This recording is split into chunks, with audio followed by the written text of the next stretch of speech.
brands. The new collection from Ralph Lauren draws on the archives and the yearbooks of Morehouse and Spelman colleges. It leans heavily on campus fashion from the 1920s through the 1950s, and the idea was created by two Ralph Lauren employees who are alumni of those schools. And I sat down with them to find out about the source of their inspiration and their dreams for what the collection might represent. I have always believed in the American dream.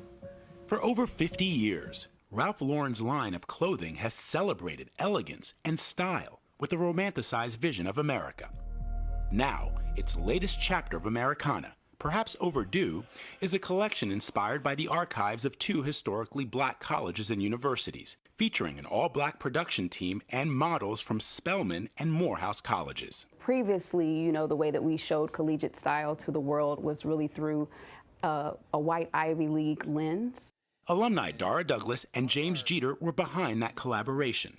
They drew inspiration from the clothing worn by students attending HBCUs throughout the decades. This was a love letter to Spelman and Morehouse. It was also a love letter to all HBCUs. But it was really more about putting a spotlight on the incredible style of individuals at these HBCUs in the 20s, 30s, 40s, and 50s. This wasn't black style, this wasn't white style, it was American style. Jeter conceived the idea following the events of summer 2020. In the wake of George Floyd's murder, you were questioning whether or not you even wanted to stay here, even though you'd spent your entire career at Ralph Lauren.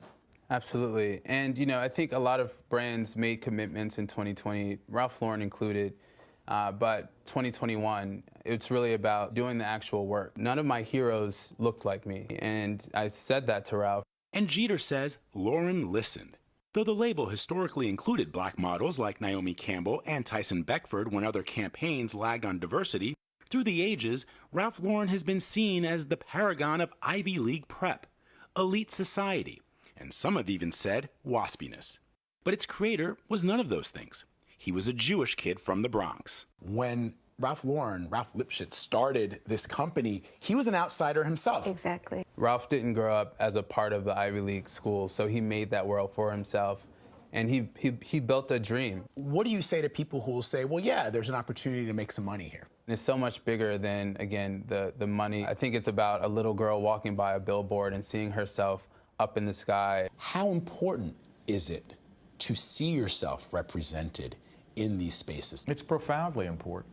Professor David Wall Rice was in the campaign. He says Jeter's vision included an open dialogue about complex issues. Some historians who've said, well, this clothing that the brand represents is clothing that black people have had to wear to occupy white spaces. And if anything, this might be a way to simply make money. I think that's fair. Now, one of the things that I would say is that as we're talking about how it is that black folks show up in the world, there's no singular way of doing that. In suggesting how it is that black folk have to wear clothes to do a certain thing, I think that divorces us from agency. Wall Rice says black Americans have spent 400 years adapting and finding ways to navigate the American cultural landscape. I'm thinking now of Du Bois's classic note and construct of double consciousness, where there is the black cultural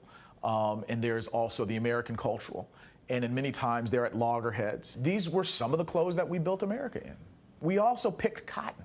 And so we had clothing for that as well. And I think that this collaboration was an effort of realizing us doing things more boldly, more fully, and telling, you know, more accurate stories. And James Jeter says there are more chapters ahead. And so this is just the beginning. Ralph has told so many stories over the last 54 years, but has so many stories to tell.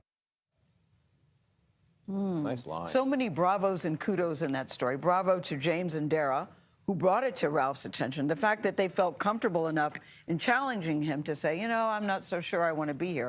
And then big bravos and kudos to Ralph Lauren, who listened and said, what can we do about it? And then really put out a really beautiful, gorgeous collection. James is 30 years old. That's awesome. And, you know, and Dara is also fairly young for Ralph Lauren, a guy who's, you know, in his 80s. To listen to these two young black employees. Didn't have to do anything. And turned it over to them. Exactly. Turned it over to them. So the models were people of color. That's right. The photographers were the whole people of color? production was